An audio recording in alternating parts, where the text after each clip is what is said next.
Commander Alex Torres stood on the bridge of the human exploration vessel Horizon, watching the stars through the main viewport. The ship had been traveling through deep space for 3 months, mapping new systems and searching for signs of intelligent life. So far, they had found nothing but empty worlds and silent radio signals. "Commander, we're approaching the Kepler 442 system," reported Lieutenant Sarah Kim from the navigation station. "All sensors show normal readings. No immediate threats detected." Alex nodded and walked closer to the main screen. The system looked peaceful enough, with a yellow star similar to Earth's sun and several planets orbiting in stable patterns. His crew of 45 had become experts at these routine surveys, but Alex never let his guard down. Space was vast and full of surprises. "Begin standard scanning procedures," Alex ordered. "I want full spectrum analysis of all planetary bodies. Dr. Morgan, are you ready with the biological sensors?" Dr. Elena Morgan looked up from her science station and gave a thumbs up. "All systems ready, Commander. If there's any form of life in this system, we'll find it." The Horizon moved deeper into the system, its advanced sensors reaching out like invisible hands to gather data. The crew worked with practiced efficiency, each person focused on their assigned tasks. Alex felt proud of his team. They had been together for 2 years and had become like family. 20 minutes passed in comfortable routine. The ship's computers hummed softly as they processed incoming data. Alex was reviewing the preliminary reports when Lieutenant Kim suddenly froze at her station. "Commander," she said, her voice tight with tension. "I'm detecting something massive on long-range sensors. It just appeared out of nowhere." Alex rushed to Kim's station and looked at the display. His blood ran cold. A ship unlike anything in human records was approaching their position. The vessel was enormous, easily 10 times the size of the Horizon. Its hull seemed to be made of some dark metal that absorbed light, making it look like a piece of the void itself had taken shape. "Red alert," Alex commanded. The bridge lights dimmed and warning sirens began to sound throughout the ship. "All hands to battle stations. Communications, try to establish contact with the unknown vessel."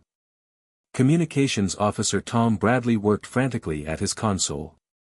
"No response to any of our standard greeting protocols, Commander. They're not using any communication frequencies we recognize."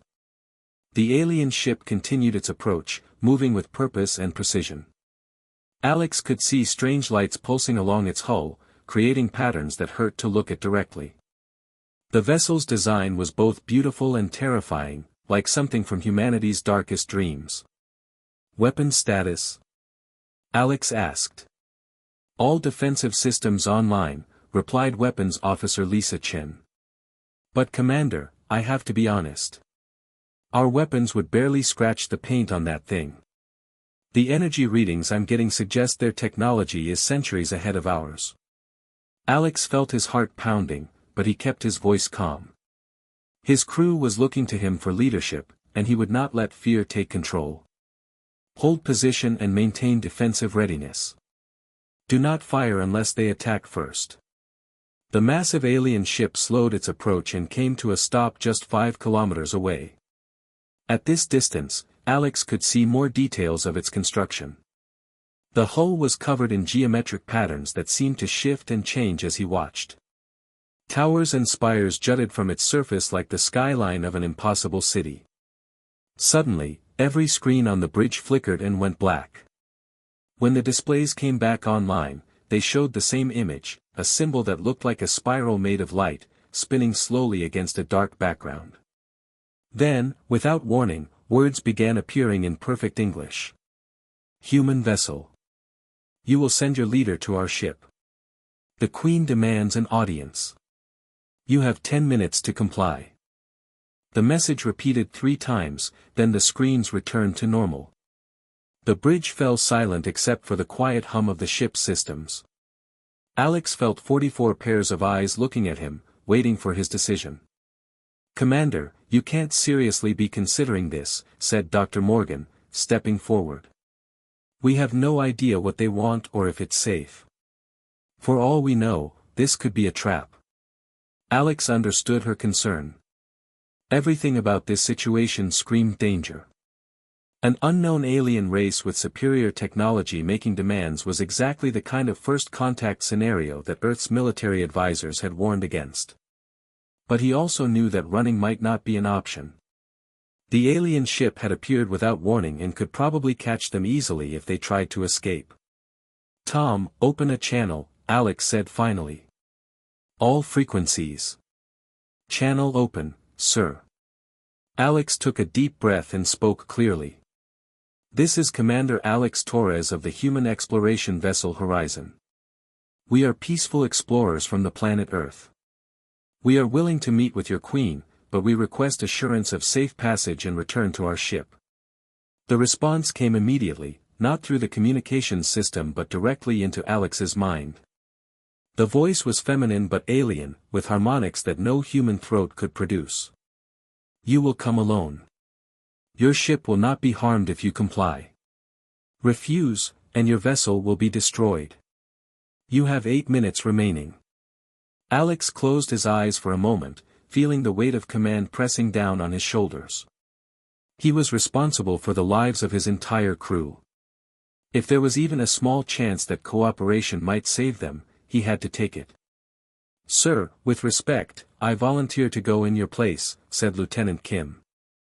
"As second in command, it's my duty to." "No," Alex interrupted gently. "They asked for the leader, and that's me. Besides, if something happens to me, the crew will need you to get them home safely." He turned to address the entire bridge crew. "Sarah, you have command while I'm gone. If I'm not back in 6 hours, take the ship home and report everything to Earth Command." The next few minutes passed in a blur of preparation. Alex changed into his formal uniform and made sure his personal communicator was working. The alien ship deployed a small transport craft that docked with the Horizon's airlock. The vessel was seamless and silent, with no visible seams or controls. As Alex stepped into the transport, he felt a strange tingling sensation wash over his body. The craft's interior was unlike anything he had ever seen. The walls seemed to be made of living crystal that pulsed with soft blue light. There were no seats or visible controls, just a flat floor that felt warm beneath his feet. The journey to the alien ship took only minutes, but Alex felt as if he was traveling through a dream. The transport passed through what looked like a wall of liquid metal, and suddenly he found himself inside a vast hangar bay. The ceiling stretched so high above his head that it disappeared into darkness, and the walls were covered in the same shifting geometric patterns he had seen on the ship's exterior. Figures moved in the shadows around the hangar, but Alex could not make out their features clearly. They seemed tall and thin, with too many joints in their limbs. Some appeared to be floating rather than walking, while others moved with a flowing motion that reminded him of underwater plants swaying in a current. A path of light appeared on the floor in front of the transport, leading away into the depths of the ship. Alex understood that he was meant to follow it. He stepped out of the craft and began walking, his footsteps echoing in the enormous space. The path led him through corridors that defied understanding. Sometimes the walls were transparent, showing views of space that included stars Alex had never seen.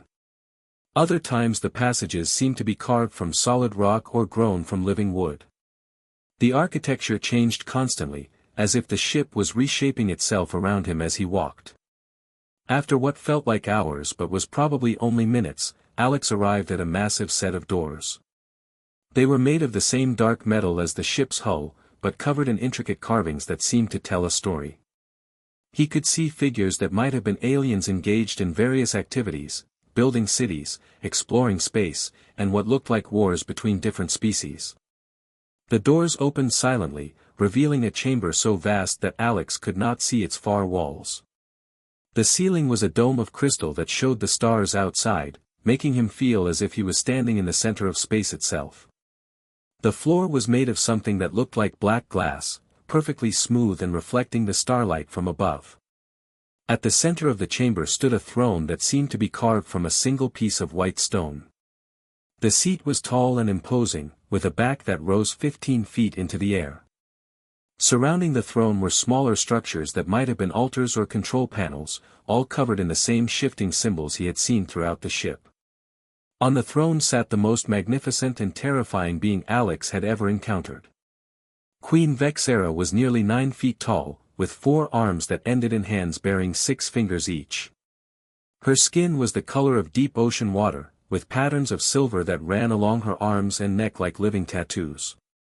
Her face was humanoid but alien, with large eyes that changed color as Alex watched, shifting from green to blue to deep purple. The queen wore robes that seemed to be made of starlight itself, flowing and shifting around her body like captured aurora. A crown of crystalline spires rested on her head, each one pulsing with its own inner light. When she moved, even slightly, the air around her shimmered as if reality itself was bending to accommodate her presence. "Approach, human leader," the queen said, and her voice filled the entire chamber. Alex could hear it both with his ears and inside his mind, creating harmonies that human music had never achieved. "I am Queen Vexera of the Kethmori Empire. You stand in the presence of one who has ruled 1,000 worlds for 3,000 of your years." Alex walked forward, fighting the urge to run or fall to his knees. Every instinct told him he was in the presence of something far beyond human experience, but he forced himself to stand straight and maintain eye contact. "I am Commander Alex Torres of the human exploration vessel Horizon. I come representing the crew of my ship and, by extension, the people of Earth." The queen's eyes studied him with an intensity that made Alex feel as if she was looking directly into his soul. For several long moments, neither of them spoke. The silence in the vast chamber was complete except for the soft humming of technology far advanced beyond human understanding. "Your species interests me, Commander Torres," the queen said finally. "For the past 50 of your years, my people have been observing humanity. We have watched your wars and your peace, your failures and your triumphs. We have studied your art, your science, and your dreams." Alex felt a chill run down his spine. 50 years of observation meant the aliens had been watching Earth since before he was born. They had seen humanity's greatest achievements and darkest moments, all without revealing themselves. "Why?" Alex asked, surprised by his own boldness. "Why have you been watching us?" Queen Vexera rose from her throne, and Alex realized just how imposing her presence truly was. She moved with fluid grace, each step measured and purposeful. "Because your species presents a puzzle that has confounded my scientists and philosophers. You see, Commander Torres, the Kethmori Empire has conquered over 3,000 worlds. We have enslaved 100 different species and built the greatest civilization this galaxy has ever known." The queen gestured with one of her arms, and the air around them filled with holographic images. Alex saw vast space fleets, massive cities that covered entire continents, and beings of dozens of different species all bowing before Kethmori rulers. "Each species we have encountered followed predictable patterns," the queen continued. "When faced with our superior technology, they either surrendered immediately or fought brief, hopeless wars before accepting defeat. The strong ruled the weak, as is natural and proper throughout the universe." The holograms changed, now showing scenes that Alex found much more familiar. He saw humans helping each other during natural disasters, soldiers risking their lives to save civilians, and scientists sharing discoveries freely with their colleagues. He saw acts of kindness between strangers and communities coming together to face common challenges. "But humans are different," the queen said, and for the first time, Alex detected something like uncertainty in her voice. "Your species displays behaviors that should have been eliminated by natural selection long ago. You sacrifice for those who cannot benefit you. You help competitors and enemies. You choose cooperation over domination, even when domination would be easier." Alex watched the holographic scenes with growing amazement. The aliens had recorded moments of human compassion and courage from all over Earth. He saw rescue workers pulling survivors from collapsed buildings, doctors working without pay in remote villages, and teachers dedicating their lives to educating children who would never be able to repay them. "These behaviors make no sense to us," the queen admitted. A species that prioritizes the welfare of others over individual gain should be weak and easily conquered. Yet your people have survived ice ages, plagues, and wars that should have destroyed you. You have built a technological civilization without conquering other species to provide labor. You have even begun to explore space, something most races only achieve after becoming aggressive empires. The Queen's eyes shifted to a deep red color, and Alex sensed that he was seeing something the alien ruler found deeply troubling. 40 of your years ago, my military advisors recommended immediate invasion of Earth. They believed humanity would be a useful addition to our slave species. But I ordered continued observation instead. Why? Alex asked again. The Queen was quiet for a long moment, her gaze fixed on the holographic images still floating around them. When she finally spoke, her voice was softer than before, almost vulnerable. Because we began to notice something happening to our own people when they observed human behavior. Kethmori scientists who studied your species began asking questions they had never asked before. They wondered why we conquered rather than cooperated. They questioned whether our empire's strength came from domination or from the diversity of the species we had enslaved. The Queen's 4 hands moved in complex gestures, and the holograms changed again. Now Alex saw images of alien beings that he assumed were Kethmori. They looked similar to their queen but smaller and with only 2 arms each. He watched them building machines, exploring planets, and interacting with each other in ways that seemed surprisingly familiar. My people were not always conquerors, the Queen revealed. 3,000 years ago, the Kethmori were explorers and traders. We built our first space ships to seek knowledge and establish peaceful contact with other species. We were curious, creative, and optimistic about the future. The images showed younger Kethmori working alongside aliens from other species, sharing technology and building joint settlements on distant worlds. Alex was struck by how different these ancient Kethmori seemed from the Empire's current image of absolute domination. But we grew strong, the Queen continued, and her voice took on a bitter tone. We developed better weapons, faster ships, and more efficient ways of organizing society. When diplomatic negotiations became difficult, we found it easier to simply take what we needed. When other species resisted our expansion, we forced them to comply. The holographic history became darker, showing Kethmori fleets destroying cities and enslaving populations. Alex watched entire civilizations fall before the growing empire's might. The aliens in the images changed too, becoming more rigid and militaristic with each generation. Success bred more success, until conquest became our only tool for solving problems. We forgot how to negotiate, how to compromise, how to ask for help when we needed it. We became a species of rulers who had forgotten what it meant to be anything else.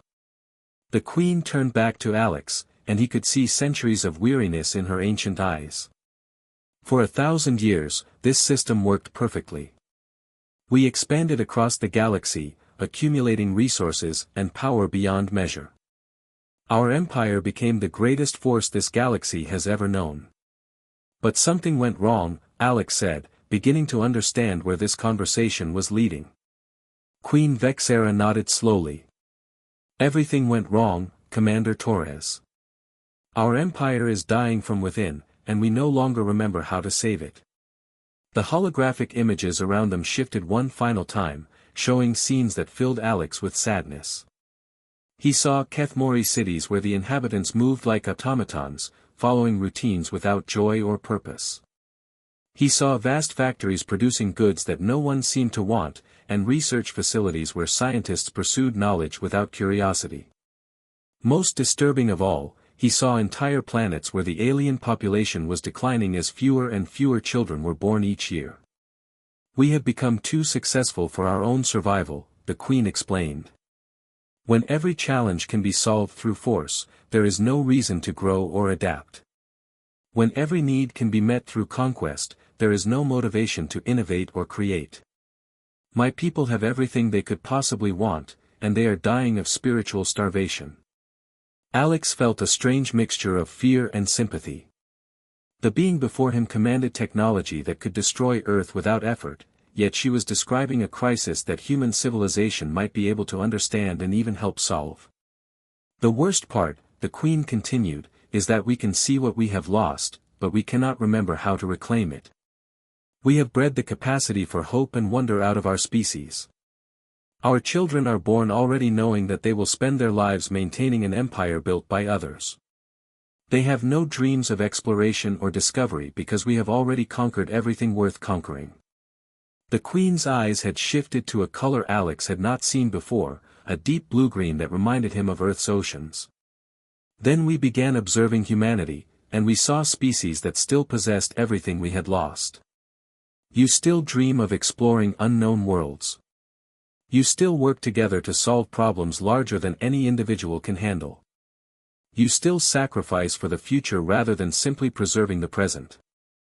Alex realized that this first contact was unlike anything Earth's planners had ever imagined.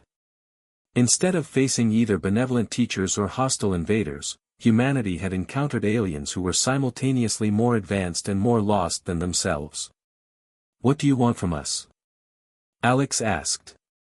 Queen Vexera looked at him for a long moment, and Alex could sense that they had finally reached the heart of the matter. When she spoke again, her voice carried a weight of decision that had clearly been years in the making. "Commander Torres, I am about to make a request that will shock you, your crew, and probably your entire species. The Kethmori Empire spans half this galaxy and commands resources beyond human imagination. We possess technology that could transform Earth into a paradise or reduce it to dust with equal ease." The Queen paused, and in that moment of silence, Alex felt the weight of history pressing down on both their species. "And we need your help to survive." Alex Torres stared at Queen Vexera in complete silence, trying to process what he had just heard. The ruler of an empire that spanned thousands of worlds was asking for help from a species that had barely begun to explore its own solar system. It seemed impossible, like a dream that made no logical sense. "I don't understand," Alex said finally. "How could we possibly help a civilization as advanced as yours? We're just beginning to develop faster than light travel. Our technology is primitive compared to what I've seen on this ship." The Queen's eyes shifted to a soft amber color, and she gestured for Alex to follow her. They walked across the vast throne room to a section where the crystal walls became transparent, offering a view of space beyond. Alex could see his own ship in the distance, looking tiny and fragile against the backdrop of stars.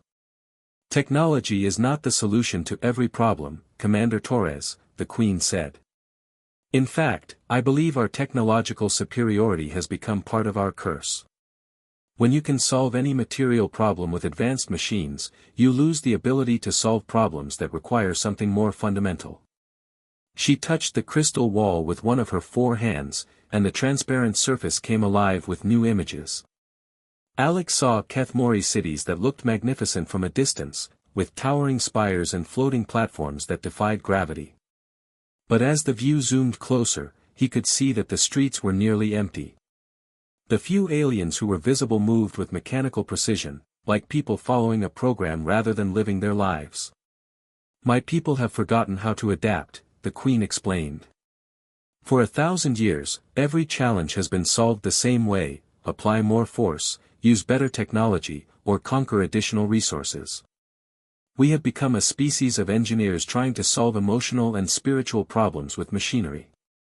The images changed to show Kethmori research facilities where scientists worked in complete isolation, each one focused on narrow specializations without any broader vision.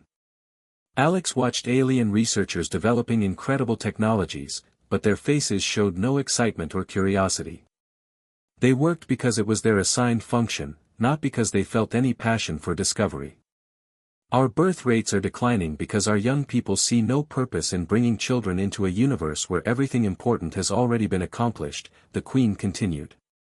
"Our suicide rates are increasing because individuals feel no connection to the empire they serve. We have rebellions on conquered worlds not because we treat our subjects poorly, but because our own people can no longer remember why the empire should continue to exist." Alex began to understand the scope of the crisis facing the Kethmori. They had achieved everything a civilization could traditionally want: perfect security, unlimited resources, and complete dominance over their environment. But in achieving these goals, they had lost the very qualities that made life worth living. "What exactly are you asking us to do?" Alex asked. Queen Vexera turned away from the window and walked toward another section of the throne room. Here, the floor rose into a circular platform surrounded by holographic displays showing data from across the Kethmori Empire. Alex could see charts and graphs tracking everything from resource production to population growth, but almost every trend line was pointing downward. "I want to propose an exchange program," the Queen said. "Not conquest, not slavery, not even traditional diplomacy. I want selected groups of humans to come live among my people as teachers and examples. In return, we will share our technology with Earth and provide protection from the other aggressive species in this region of space." Alex felt his heart racing. The implications of what the Queen was suggesting were staggering. Access to Kethmori technology could advance human civilization by thousands of years in a single generation. But the risks were equally enormous. What would these humans be teaching exactly? Alex asked. The Queen's eyes shifted to a bright green color, and for the first time since entering the throne room, Alex thought he detected something like hope in her expression. "They would teach my people how to hope again," she said simply. "How to work together toward goals that benefit everyone rather than just themselves. How to find joy in discovery and creation rather than just conquest and control. How to build communities based on mutual support rather than hierarchical domination." She gestured toward the holographic displays, and they began showing scenes from human history. Alex saw images of people working together to build cities, explore new continents, and overcome natural disasters. He watched humans sharing food during famines, teaching children in remote villages, and risking their lives to save strangers. "My advisors have studied these behaviors extensively," the Queen explained. "They have identified patterns in human society that we believe could be adapted to help revitalize Kethmori culture. But we cannot simply copy your methods. We need humans to show us how these patterns work in practice, how they feel from the inside, how they can be maintained across generations." Alex studied the holographic displays more carefully. He could see that the aliens had been incredibly thorough in their observations of humanity. They had recorded not just major historical events, but also small moments of everyday kindness and cooperation that most people would never think to document. "You've been watching us for 50 years, Alex said. Haven't you learned enough from observation?" The Queen's expression became almost sad. "We can observe your actions, but we cannot understand the motivation behind them. When a human rescue worker risks their life to save someone they have never met, what drives that decision? When your scientists share discoveries that could have made them wealthy, why do they choose knowledge over personal gain? These behaviors are completely alien to modern Kethmori thinking." She moved to another part of the platform, where the displays showed brain scans and biological data from both species. Alex could see that while humans and Kethmori had similar neural structures, there were significant differences in how their brains processed social and emotional information. 3,000 years of empire building has literally changed our biology, the Queen revealed. Natural selection within our society has favored individuals who excel at competition and domination while eliminating those who prioritize cooperation and empathy. We have accidentally bred ourselves into an evolutionary dead end. The implications were horrifying and fascinating at the same time. The Kethmori had essentially domesticated themselves for aggression and conquest, just as humans had domesticated other species for specific traits. But unlike human breeding programs, this one had been unintentional and was now threatening the survival of the entire species. "But some of your people still have these older traits," Alex observed, thinking about the Queen's own apparent capacity for self-reflection and concern for her species' future. "Yes," the Queen agreed. "Perhaps 1 in 1,000 Kethmori still carries the genetic markers associated with our ancient cooperative behaviors. These individuals are often seen as defective or primitive by the rest of society. They struggle to succeed in our current culture and rarely reproduce. But they are the ones who first began questioning our empire's methods after observing humanity. The Queen touched another control surface, and the holographic displays showed alien individuals who looked different from the typical Kethmori Alex had seen. These aliens moved with more fluid, expressive gestures. Their faces showed emotions that Alex could recognize despite the species' differences. Most importantly, their eyes held the kind of curiosity and wonder that Alex associated with human scientists and explorers. These individuals have been secretly working together for the past 20 years, the Queen explained. They call themselves the Renewal Movement, and they believe that Kethmori society can be reformed rather than replaced. But they need examples to follow, teachers who can show them how cooperative societies function in practice. Alex was beginning to see the full scope of what the Queen was proposing. This wasn't just a cultural exchange program. It was an attempt to reverse 3,000 years of evolutionary and social development within one of the galaxy's most powerful civilizations. "Why are you telling me this?" Alex asked. "You could have simply taken humans by force. Your technology is advanced enough that Earth couldn't stop you." The Queen's eyes shifted to a deep purple color, and Alex sensed that this question touched on something fundamental to her character. "Because forced cooperation is a contradiction in terms," she said. "If we kidnapped humans and forced them to demonstrate cooperative behavior, we would only be proving that we still think in terms of domination and control. The entire project would fail before it began." She walked back toward her throne, but instead of sitting down, she stood beside it and looked directly at Alex. "Commander Torres, I am offering your species something that no other race in galactic history has ever received, a partnership between equals. Earth would retain complete autonomy over its own affairs. Humans who chose to participate in the exchange program would be treated as honored guests and teachers, not as subjects or slaves. In return, we ask only for the chance to learn from your example." Alex felt the weight of the decision pressing down on him. He was just a ship commander, not a diplomat or world leader. The choice he made in the next few minutes could determine the future of both human and Kethmori civilization. "What about the other species in your empire?" Alex asked. "The ones you conquered over the past 3,000 years." The Queen's expression became somber. "That is perhaps the most difficult part of what I am proposing. If the renewal movement succeeds in changing Kethmori society, we will eventually need to free all the species we have enslaved. Many of them have been under our control for so long that they no longer remember how to govern themselves. The process of liberation will be complex and will probably take centuries to complete." Alex thought about the scope of that undertaking. Hundreds of species across thousands of worlds would need to rediscover their own cultures and rebuild their own societies. Some might not even want independence after millennia of imperial rule. The task would be monumentally difficult even with the best of intentions. "But the alternative," the Queen continued, "is the gradual collapse of our entire civilization. Within a few centuries, the Kethmori Empire will simply cease to exist. Our people will become extinct, and all the species we currently rule will be left without any central authority to maintain interstellar trade routes or defend against external threats." The holographic displays changed once more, showing projections of what the galaxy might look like if the Kethmori Empire collapsed. Alex saw trade networks breaking down, wars erupting between newly independent worlds, and aggressive species from other regions moving in to fill the power vacuum. The chaos could last for thousands of years and cost trillions of lives. "Your proposal sounds reasonable in theory," Alex said carefully. "But I'm not the person who can make this decision for humanity. I would need to return to Earth and present your offer to our world leaders." "I understand," the Queen replied.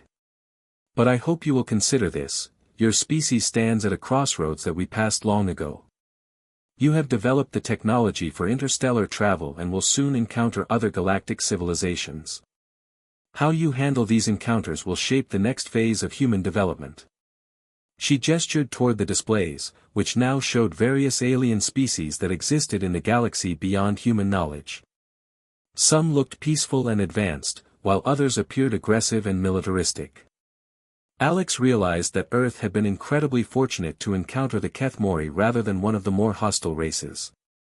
If you choose isolation, you will eventually be conquered by species less benevolent than ourselves, the Queen warned. If you choose aggressive expansion, you will follow our path and lose your humanity in the process. But if you choose cooperation and mutual aid, you could help create a new model for galactic civilization. Alex understood that the Queen was offering humanity a chance to skip the darker phases of galactic development that other species had experienced.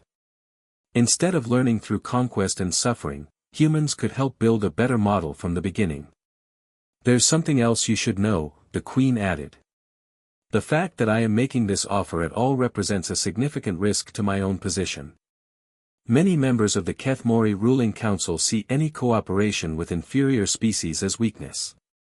If they believed I was planning to give up our empire's advantages for no guaranteed benefit, they would remove me from power and proceed with the invasion of Earth. Alex felt a chill run down his spine. How much time do we have to make a decision? The council will expect a report on my meeting with you within 1 of your months, the Queen replied. If I cannot show them evidence that humanity offers a viable solution to our crisis, they will authorize the conquest of Earth as originally planned. The stakes could not be higher.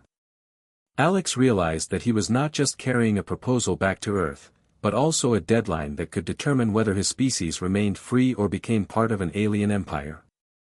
I'll need some kind of proof to convince Earth's leaders that this offer is genuine, Alex said. They'll find it hard to believe that such an advanced civilization would need our help. Queen Vexera nodded and moved to a section of the throne room Alex had not seen before. Here, the walls were covered with what appeared to be technological blueprints and scientific formulas. With a gesture from the Queen, some of these images detached from the walls and formed into solid holographic objects that Alex could examine. These are working examples of technologies that we are prepared to share immediately, the Queen explained. Medical devices that can extend human lifespan by centuries, energy systems that could power your entire planet without environmental damage, and transportation methods that could allow instant communication between Earth and any point in the galaxy. Alex examined the holographic devices with growing amazement. Even without understanding the underlying science, he could see that these technologies would solve many of humanity's most pressing problems. Poverty, disease, and environmental destruction could all become manageable challenges rather than existential threats. But remember, the Queen added, these gifts come with responsibilities. The same technologies that could transform Earth into a paradise could also be used to create weapons of unimaginable destruction. This is another reason why we need partners who can demonstrate wisdom along with intelligence. Alex spent several more minutes examining the technological demonstrations before the Queen finally indicated that their meeting was coming to an end. I will have you transported back to your ship now, she said. Take time to consider everything we have discussed. When you are ready to return to Earth, my people will provide your vessel with safe passage and enhanced engines that will reduce your journey time to a matter of days rather than months. As they walked back toward the transport that would carry Alex to his ship, the Queen offered one final thought. Commander Torres, your species may believe that it is humanity that needs the protection and guidance of older galactic civilizations. But from our perspective, it is the older civilizations that need the renewal and hope that only younger species can provide. The student-teacher relationship may not be what either of our species expects. Alex boarded the crystalline transport and felt the same strange tingling sensation he had experienced during his journey to the alien ship. As the craft carried him back through space toward the horizon, he stared out at the stars and tried to comprehend the magnitude of what had just occurred. When he finally reached his own ship, Alex found his crew waiting anxiously in the hangar bay. Lieutenant Kim stepped forward immediately, her face showing the relief of someone who had feared the worst. Commander, are you all right? What did they want? Alex looked around at the faces of his crew members, these 44 humans who had trusted him to represent not just their ship but their entire species. He realized that they were all about to become part of a story that would change the course of galactic history. I'm fine, Alex said finally. But we need to get home as quickly as possible. I have a report to deliver that's going to change everything. As the Horizon prepared for its journey back to Earth, Alex stood in his quarters looking out at the massive Kethmori ship that still waited nearby. Through the crystal dome of Queen Vexera's throne room, he could see a distant figure that might have been the alien ruler herself. The Queen had offered humanity a choice between three possible futures: conquest, isolation, or partnership. But Alex realized that the real choice was even more fundamental. Humanity could continue to see itself as a young species that needed protection from the dangers of the galaxy, or it could embrace its role as a teacher and guide for civilizations that had lost their way. As the Horizon engaged its enhanced engines and began the journey home, Alex began composing the most important report in human history. He knew that the leaders of Earth would find his account almost impossible to believe. An alien empire asking for help from humanity violated every assumption about first contact that Earth's planners had ever made. But as Alex watched the alien ship disappear behind them, he felt something that surprised him, not fear or uncertainty, but hope. For the first time since leaving Earth, he began to believe that humanity's journey to the stars might lead to something better than anyone had dared to imagine. The galaxy was vast and full of wonders and dangers that humans could barely comprehend. But it was also full of older species who had lost the very qualities that made life worth living. If Queen Vexera was right, then humanity's greatest strength might not be its technology or military power, but its ability to remember how to dream, how to cooperate, and how to hope for a better future. As Earth grew larger in the Horizon's viewports, Alex Torres prepared to deliver news that would either save two civilizations or doom them both. But for the first time in his career as an explorer, he felt confident that humanity was ready for whatever came next.